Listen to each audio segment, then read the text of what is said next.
नमस्कार दोस्तों। आज 11 अप्रैल है। 11 अप्रैल को हम नेशनल सेफ मदरहुड डे बनाते हैं। यह कस्तूरबा गांधी जी के जन्मदिवस पर मनाया जाता है। कस्तूरबा गांधी जी का जन्मदिवस 11 अप्रैल 1869 को है। क्वेश्चन नंबर फर्स्ट से शुरू करते हैं। हाल ही में किस राज्य सरकार ने सरकारी स्कूलों में कक्षा 9वीं से 12वीं तक के हिंदी एवं संस्कृत पुस्तक में गीतासार पाठ्यक्रम शामिल करने की घोषणा की? यह मैंने पहले भी बताया है, यह बहुत खबरों में चल रहा है। हिमाचल प्रदेश सरकार ने यह शुरू की है। हिमाचल प्रदेश के टॉप करंट अफेयर्स के बारे में कुछ जानकारी देख लेते हैं। राज्य का पहला जैव विविधता पार्क मंडी स्थापित किया गया है। अपना कांगड़ा ऐप लॉन्च किया गया है। 20वां विजय हाजरे ट्रॉफी 2021-22 जीत लिया हिमाचल प्रदेश ने। लकड़ी के चूल्हे की जगह 100% LPG युक्त राज्य बन गया है। 100% कोविड टीकाकरण हिमाचल प्रदेश में हो चुका है। दालचीनी की संगठित खेती करने वाला पहला राज्य बन चुका है हिमाचल प्रदेश में। लाहौल स्पीति जिले के काजा में विश्व का सबसे ऊंचा इलेक्ट्रिक चार्जिंग स्टेशन स्थापित किया गया है। यह भी इम्पोर्टेंट हो जाता है। इलेक्ट्रिक चार्जिंग स्टेशन विश्व का सबसे ऊंचा लाहौल स्पीति जिले में काजा। विलुप्त हो रहे जल स्रोतों के जीर्णोद्धार के लिए पर्वतधारा योजना लॉन्च। योजनाएं बहुत आती हैं एग्जाम्स में, तो यहाँ पर कौन सी योजना लॉन्च की गई है? पर्वतधारा योजना लॉन्च की गई है हिमाचल प्रदेश में। तो क्वेश्चन नंबर 2 पर चलते हैं। RBI ने लगातार 11वीं बार रेपो रेट कितने प्रतिशत पर बरकरार रखा है? मतलब at what percentage has the Reserve Bank of India kept the repo rate for the 11th time in the row? 3.5, 4, 4.5, 5.2, 4% पर वैसा का वैसा बना हुआ है रेपो रेट RBI का। क्वेश्चन नंबर 3, हाल ही में प्रकाशित पुस्तक the book not just a night watchman my inning with BCCI के लेखक कौन बन गए हैं? इसके लेखक एक गिरीश चंद्र मुर्मू, B सौरव गांगुली, C जैसा विनोद राय इसके लेखक हैं। बुक का क्या नाम है? Not just a night watchman my inning with BCCI। Question number 4, निम्न में से किसने महिलाओं कारीगरों और शिल्पकारों की प्रतिमा को प्रोत्साहित करने के लिए अवसर पहल शुरू की है? यह भी एक योजना। अवसर पहल किसने शुरू की है? भारतीय विमानपत्तन प्राधिकरण AAI ने अवसर पहल योजना शुरू की है। क्वेश्चन नंबर 5, अंतर्राष्ट्रीय बुकर पुरस्कार के लिए शॉर्ट लिस्टेड होने वाली पहली हिंदी उपन्यास कौन बन गया है? यह इंपॉर्टेंट क्वेश्चन बन जाता है क्योंकि पहला है हिंदी उपन्यास। What has become the first Hindi novel to be shortlisted for the International Booker Prize? ए आ जाएगा इसमें टॉम ऑफ सेंट। टॉम ऑफ सेंट पहला हिंदी उपन्यास बन चुका है जो इंटरनेशनल बुकर पुरस्कार के लिए शॉर्ट लिस्टेड हुआ है। मिला नहीं है, शॉर्ट लिस्टेड हुआ है ओनली। क्वेश्चन नंबर 6, रक्षा अनुसंधान और विकास संगठन DRDO ने 8 अप्रैल 2022 को कहाँ पर solid fuel elevated ramjet missile का सफलतापूर्वक परीक्षण किया? पोखरण, जोधपुर, चांदीपुर, तिरुवनंतपुरम। ज़्यादातर पोखरण जोधपुर में होता है लेकिन चांदीपुर में किया गया है। क्वेश्चन नंबर 7, निम्न में से किस फोटोग्राफर को कैमलूप्स रेजिडेंशियल स्कूल के 2022 world press photo of the year का पुरस्कार मिला है? Which of the following photographer has won the 2022 world pass photo of the year award for Kamloops residential schools? Amber Bracken को 2022 world pass press photo of the year का पुरस्कार मिला है। Question number 8, 9 अप्रैल को कौन सा CRPF वीरता दिवस मनाया जाता है? 9 अप्रैल को 57वां CRPF गैलेंट्री डे बनाया गया। CRPF गैलेंट्री डे क्यों मनाया जाता है? यह 9 अप्रैल 1965 की बात है, 1962। इसमें रण के कच्छ में हमारे CRPF की एक छोटी सी टुकड़ी 38 जवानों की टुकड़ी थी, उसने पाकिस्तान की सेना को हरा दिया था, जिसमें हमारे 6 जवान शहीद हो गए थे। उनकी श्रद्धांजलि के लिए हम 9 अप्रैल को CRPF गैलेंट्री डे बनाते हैं, मतलब शौर्य दिवस, CRPF वीरता दिवस बनाया जाता है 9 अप्रैल को। क्वेश्चन नंबर 9, 7 अप्रैल 2022 को किस देश ने एक नया पृथ्वी अवलोकन उपग्रह गोल्फन 303 को सफलतापूर्वक लॉन्च किया? इसका पहले ही बताया है, चीन ने लॉन्च किया है। 7 अप्रैल 2022 को चीन ने इसको लॉन्च किया गया है, चीन के द्वारा। क्वेश्चन नंबर 10, भारत का कृषि निर्यात बिलियन डॉलर में वित्तीय वर्ष 2021-22 में कितना रहा? What was the Indian agriculture export in the financial year 2021 to 2022? इसका हो जाएगा $50 बिलियन भारत का कृषि निर्यात रहा है।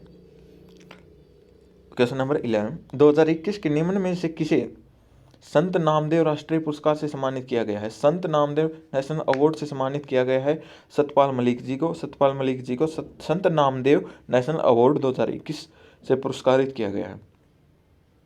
क्वेश्चन नंबर 12, अमेरिकी सर्वोच्च न्यायालय के न्यायाधीश के रूप में नियुक्त होने वाली पहली अश्वेत महिला कौन बन गई है? मतलब ब्लैक वुमेन बनी केतन ब्राउन। इसके पीछे ब्राउन लगता है लेकिन ये एक ब्लैक है। यूएस सुप्रीम कोर्ट की जज बन गई है केतन ब्राउन। याद रखना ये भी पहली है। और ये आज के करंट अफेयर्स हैं, वो 10 अप्रैल के करंट अफेयर्स से जो 12 क्वेश्चन थे। हाल ही में Thailand open international boxing tournament में 51 किलोग्राम भार वर्ग में भारतीय मुक्केबाज आशीष चौधरी ने कौन सा पदक जीता है? रजत पदक जीता है, सिल्वर पदक जीता है आशीष चौधरी ने, याद रखना। और हिमाचल प्रदेश से भारतीय कबड्डी टीम के कोचिंग कैंप में कितने खिलाड़ी चयनित हुए? 8 खिलाड़ी चयनित हुए हैं। तो अब आ जाओ नेशनल और इंटरनेशनल करंट अफेयर्स के ऊपर। ऊर्जा पर्यावरण और जल परिषद CEEW के हाल के अध्ययन के अनुसार पिछले 2 दशकों में किस राज्य के जंगलों में आग लगने की घटना सर्वाधिक रही है? यह पूछा गया कि बताया गया कि कौन से राज्य में सबसे ज़्यादा जंगलों में आग लगती है। यह राज्य हो जाएगा मिजोरम। मिजोरम राज्य में सबसे ज़्यादा आग लगती है जंगलों में, मिजोरम हो जाएगा इसका। क्वेश्चन नंबर 2, बाह्य ग्रह K2 2016 BLG 0005 LGG से खगोलविदों द्वारा हाल ही में खोजा गया है। किस ग्रह के समान जुड़वा ग्रह, मतलब किस ग्रह के समान दिखता है वो? The outer planet this recently discovered by astronomers is a near identical twins of the planet. पृथ्वी, बृहस्पति, शुक्र, शनि बृहस्पति के समान दिखता है। यह क्वेश्चन इंपॉर्टेंट हो जाता है। अपनी इलेक्ट्रॉनिक वाहन ईवी नीति में ई साइकिलों को शामिल करने वाला पहला राज्य केंद्र शासित प्रदेश कौन बन गया है? पहला राज्य केंद्र शासित प्रदेश बन गया Delhi.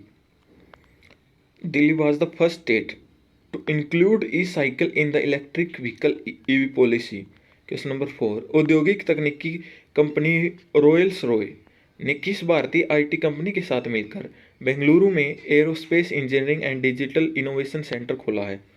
Aerospace engineering and digital innovation centre भारतीय कंपनी इन्फोसिस के साथ मिलकर रॉयल्स ने खोला है।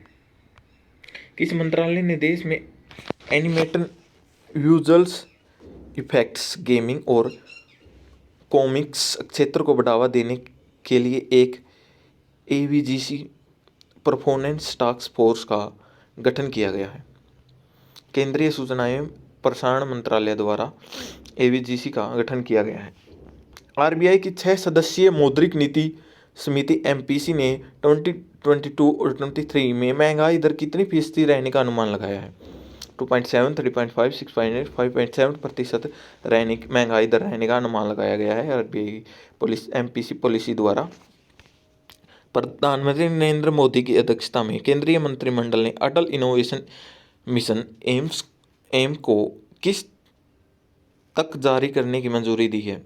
अटल इनोवेशन मिशन एम को मार्च 2023 तक जारी रखने की मंजूरी दे दी गई है PM मोदी के द्वारा। पशु, मानव और पर्यावरण स्वास्थ्य सुधार के लिए किस राज्य में वन हेल्थ नामक पायलट प्रोजेक्ट शुरू किया गया है? ये इंपॉर्टेंट है। जितनी भी योजनाएं और प्रोजेक्ट जारी करते हैं ये एग्ज़ाम के पॉइंट ऑफ व्यू से बहुत इंपॉर्टेंट होते हैं। ये किसी भी एग्ज़ाम के करंट अफेयर में आपको देखने को मिल जाते हैं, इसलिए इनको याद करें। उत्तराखंड राज्य ने वन हेल्थ नामक पायलट प्रोजेक्ट को शुरू किया है। DGC ladies open amateur golf championship 2022 का खिताब किसने जीता है? रिया जादौन ने DGC ladies open amateur golf championship का पुरस्कार जीत लिया है, रिया जादौन ने।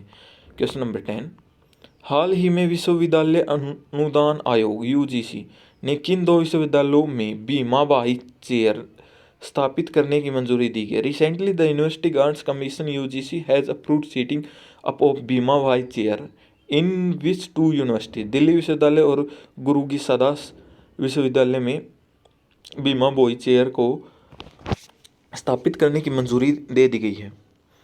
तो आपको ये करंट अफेयर कैसे लगे कमेंट्स में बताइए। आपको जो भी जिस भी टॉपिक पर वीडियो चाहिए उसको भी आप कमेंट्स में बता सकते हैं, हम उसी पर आपके लिए वीडियो ला देंगे।